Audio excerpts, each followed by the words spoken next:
Good evening, everyone. I am tasked to do the Bible sharing for this Sunday about Mark chapter 6, verses 14 to 29. So, the content of my PowerPoint are the biblical text analysis, the application, reflection, and conclusion. Please allow me to read the biblical text. The death of John the Baptist. King Herod heard of it. Sorry.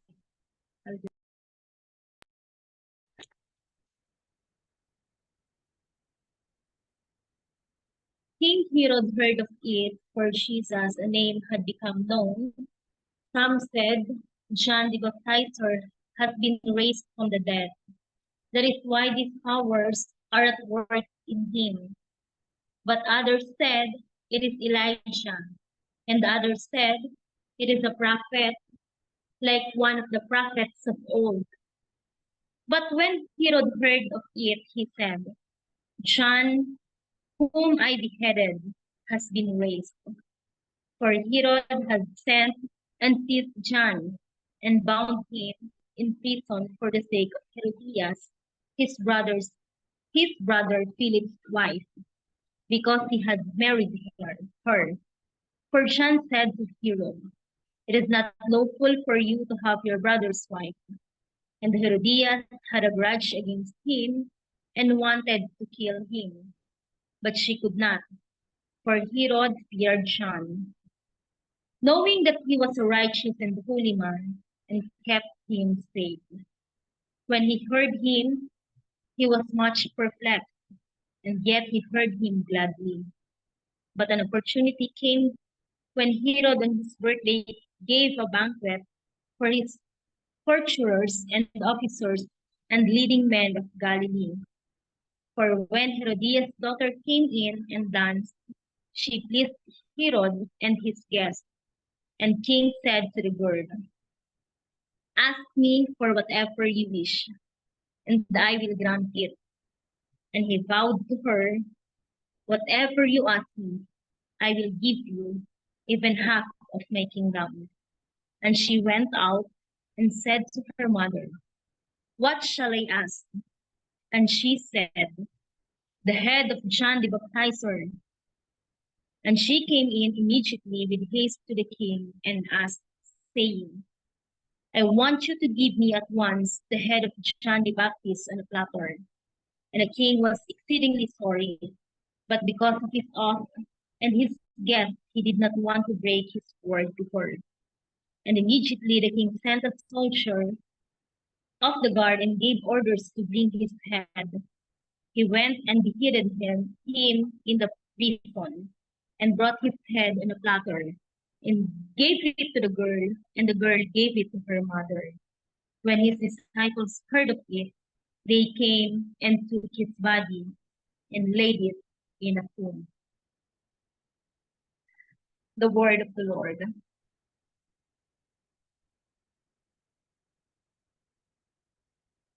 So today, let us first discuss the text analysis. First, I have here identifying the characters. Let us discuss who are the characters in the text. So tonight, we have Herod Antipas.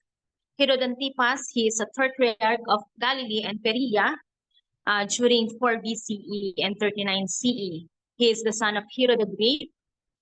He was married to Herodias, his brother's wife.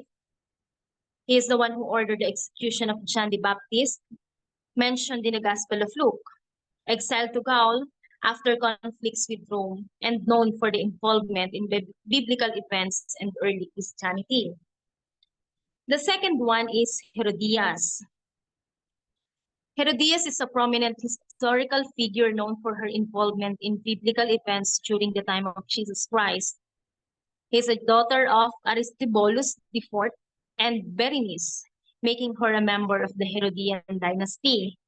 Notably, Herodias married her uncle, Herod Philip, then divorced him to marry Herod Antipas, her half-brother. famously known for her role in the execution of John the Baptist following her daughter's request for his head, sought revenge on John the Baptist for condemning her marriage to Herod Antipas, leading to the prophet's imprisonment and subsequent beheading. Herodias' action and decision are highlighted in the New Testament, portraying her as a figure entangled in political and religious conflicts of the time. The next one is John the Baptist. John the Baptist is a Jewish prophet and forerunner of Jesus Christ in Christianity, the son of Zechariah and Elizabeth, a Jewish priestly couple. Baptized Jesus executed by Herod Antipas at the request of Herodias for denouncing her marriage. Revered for his moral integrity, prophetic mission, and commitment to his belief, known for preaching repentance, baptizing followers, and foretelling the Messiah. So those are the three main characters in the story. Now, let us discuss what is the text all about. The text is all about the hatred of Herodias to John the Baptist. It is also about the wish of Herodias and the death of John. If we come to think of it, why Herodias hated John?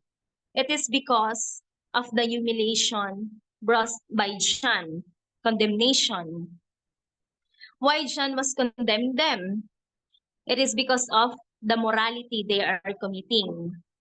Then, what is the basis of John?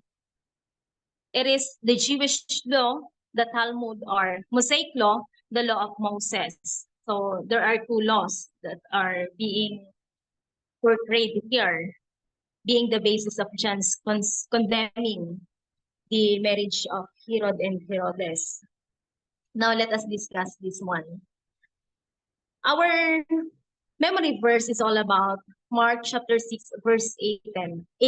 For John had said to Herod, "It is not lawful for you to have your brother's wife." Let us define some character, some concept, and perspective on it. First,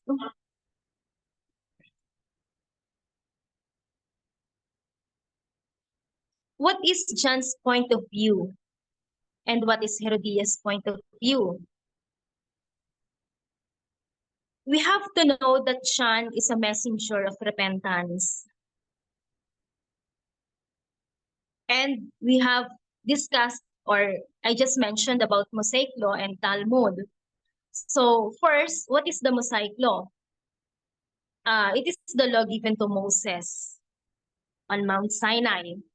Specifically, the law that John is referring to is based on Leviticus chapter 20, verse 21, which says, "If a man takes the wife of his brother into his household as a wife, it is indecency. It is the nakedness of his brother that he has uncovered. They shall remain childless." Well, the other one is the Talmud. So what is the Talmud? According to Britannica, Talmud is the study or learning commonly refers to a compilation of ancient teachings regarded as a sacred and normative by Jews from the time it was compiled until modern time and still regarded by traditional religious Jews. So this is one of the law ng Jews. Regarding sa marriage, we have this levirate marriage. But this one, maybe we can relate it, but we should not interchange it with the action of Herodias, Herod, and the others. In Judaism, levirate marriage, known as Yevum, is a marital union mandated by the Torah in Deuteronomy chapter 25, verses 5 to 10, wherein they oblige a brother to marry the widow of his childless deceased brother. It does not say you marry your brother right away. You marry the wife of your brother right away. It says you are only to marry the wife of your brother, when she became widowed. So that's one. That's the point of John. Now, how come Herodias does not take it a good way and acted like this, wanting John the Baptist to be beheaded? Allow me to please share with you this one, the other journal of the Shuttle School of Theology and Psychology by Angela Parker. So it says,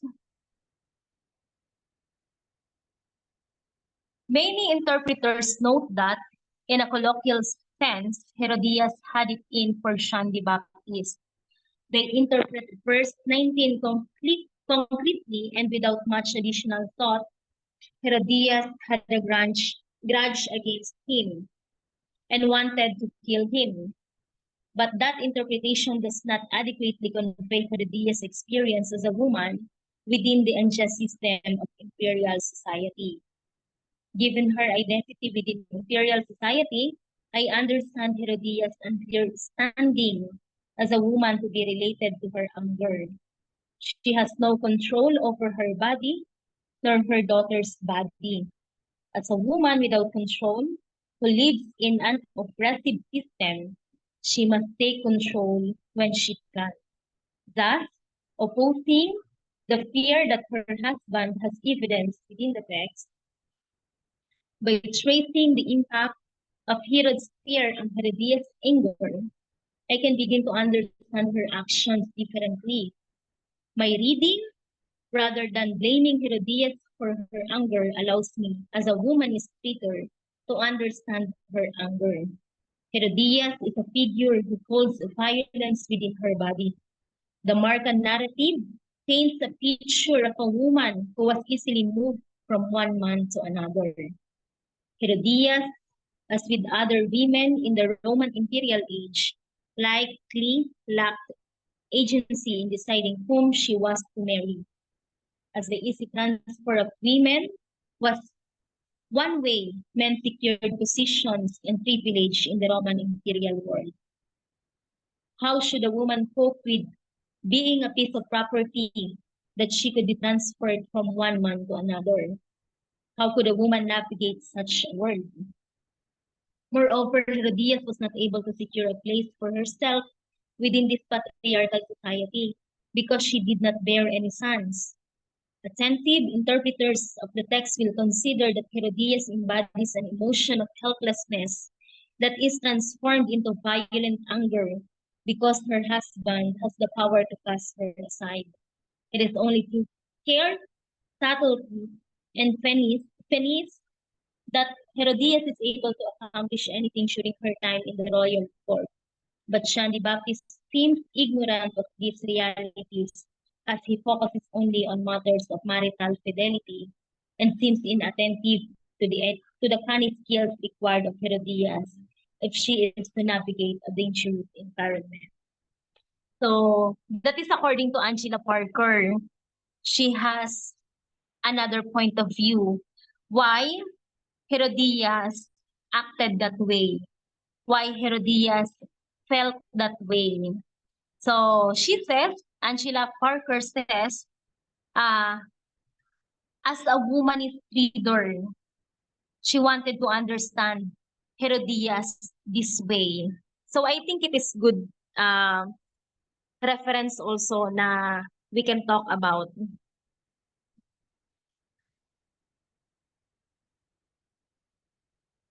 These two, presenting why John the Baptist is doing this, or why John the Baptist did that one, and why Herodias acted that one, I hope we understand the two point of view.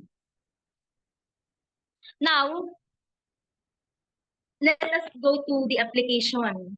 Let us try to analyze the characters in the story and reflect on these questions. Let us think outside the box. Number one, understanding the standpoint of John and Herodias, how will you address the modern Herodias in the pursuit of repentance, humility, and righteousness? Number two, Being the minister, being the follower, is there any part of the story that prompts you to reflect on your own moral compass and decision making in the most challenging situations? So we need to roll the ball.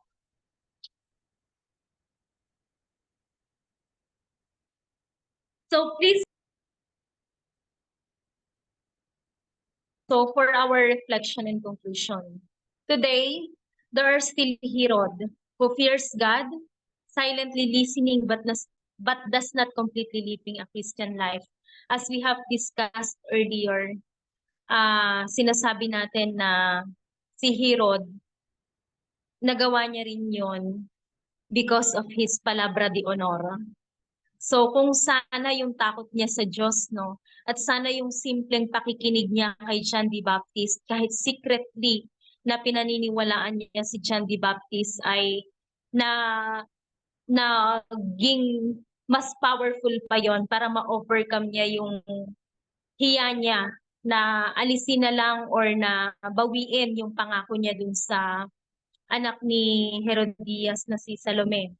Kung sana nangyari yon, mas maganda sana yung kinalabasan. Siguro mas naiwasan yung pagkahugot ng ulo kay John the Baptist. There are still Herodias in today's world or in today's time. They are blinded by hatred, always wanting revenge.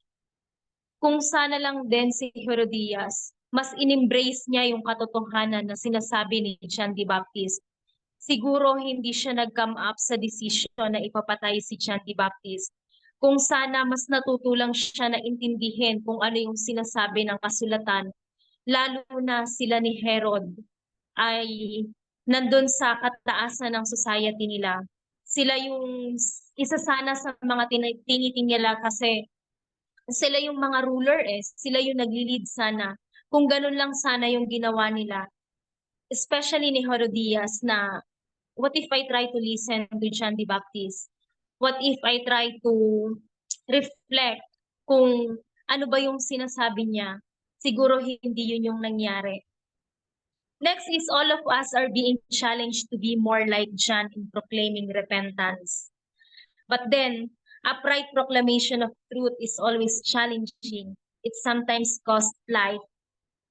Nabanggit natin kanina sa discussion, politics, church mismo, yung society mismo, yung mga kilalang tao.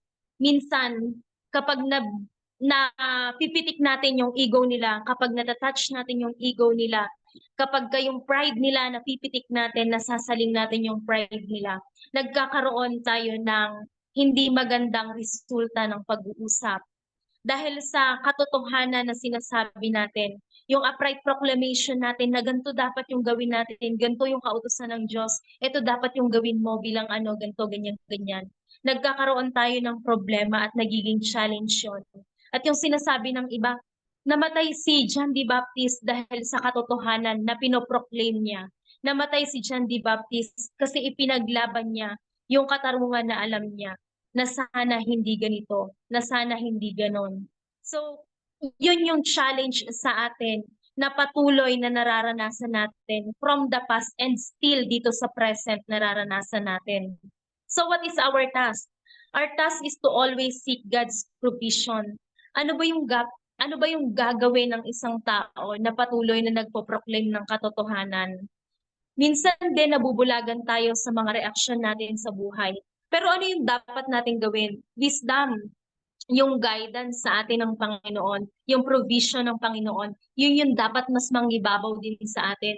Kasi the more na nagpro-proclaim tayo about Him, about God, the more na mas maraming challenge yung dumadating sa atin. Parang very challenging na i-proclaim mo yung Diyos, tapos ang dami-daming nakapalibot sa tabi mo, sa paligid mo, na pinipilit ka ding hilain pababa. So, that happened to John. And what shall we do kung ganun yung nangyayari? We also need to pray for each other to learn the best strategy in directing one's life and one's character or morality. So when I say we need to pray for each other, you as a member of the church, you as a lay, You as a people, you as a person in the church, you need to pray not only for yourself, but also for others, especially for your ministers. Bakit? Kasi yung mga ministers, mas nangangailangan sila ng prayers para mas maging maayos sila na ministers. We also need prayer warriors. And you need to learn the best strategy in directing one's character or morality. Kasi lagi nating sinasabi, naku, paano kapag nasaling ko yung pride ni ganito kasi gusto ko siyang itama? Yung maaaring cost nun ay yung attendance niya sa simbahan. Maaaring i-bargain ng isang tao yung kanyang attendance sa simbahan dahil lang nasasaling yung kanyang pagkatao, nasasaling yung kanyang pride, nasasaling yung kanyang character, or even yung morality niya. And if that happened, ano yung mangyayari sa church? Ano yung mangyayari sa atin? So, unti-unti mawawala. So, we need the best strategy. And ano ba yung best strategy na yon? Ano ba yung tamang pamamaraan para sana baguhin natin ang isang tao? Para sana mas maintindihan ng tao yung gusto mong iparating. So I think compassion is the key. If we are compassionate enough dun sa kapwa natin, kung paano natin sila itinutuwid, kung paano natin sila inililid, mas magiging maganda yung pamamaraan natin, yung estratehiya natin para itama ang isang tao. So minsan, iba-iba tayo ng strategy, but we always have to remember, in order for us to make your brother and your sister go the right way, you also need to be compassionate enough. And para gawin natin yon, of course, we also need to direct ourselves. Hindi lang siya pwedeng, ako yung magaling eh. Ako yung leader eh. Ako yung pari ng simbahan eh. Alam ko na yung lahat. We also need to listen. Both of us, all of us, need to listen. So ano yung sinasabi? Be more of John. Let us proclaim repentance, proclaim the word of God, proclaim God. Be more like of John. But then, we also need to listen. Those people who are listening right now, who silently fears God, silently believe God, but still being not humble, full of pride, so may kulang pa sa atin. Including myself, I will include sa atin. Those who are like Herodias, minsan nagtatampo, minsan nagagalit. We also need to think more than one, twice, or thrice. We also have to reflect. Kasi aminin man natin at hindi, sometimes we are like Herod. We proclaim God, we believe God, but we lack in action. And sometimes we are like Herodias. We do love our neighbors, but sometimes we are blinded. So let us try to learn, let us try to acknowledge yung mga ginawa ni John the Baptist and try to gayahin ngayon. At kung paano natin gagayahin yon, kung paano natin tutularan yon, ay still in the making. We need to come up with the best strategy para may direct natin yung kapwa natin. So that would end my reflection and conclusion for today's Bible study. Good evening again. Thank you, Patty. And may we have a closing prayer, please? Let us pray. The Lord be with you. Father in heaven, we thank you for this opportunity to gather us today, being able to understand your word, to listen to each other, to share reflection, and to listen to what you want us to do. We are very sorry for being Herod sometimes, being Herodias sometimes, but please show us the right path, show us the compassion that we need in order for us to be more attentive in listening to the proclamation of your kingdom. And may you help us to be more like John in proclamation your words. And as a church, Lord, we are asking for your provision. that yes, it is very hard to proclaim the truth, upright truth, and sometimes it is very challenging. But please show us your mercy, show us your guidance, and continue to use us as the instrument of your loving and nagbibigay buhay na salita in order for us to proclaim it really by heart and not only by words. So continue to be with us as we go into this journey. And please give us a peaceful night and rest. And we are looking forward for the next Bible study, next activity and lectures that you want us to learn. This we ask with thanksgiving in our hearts through Jesus Christ our Lord. Amen.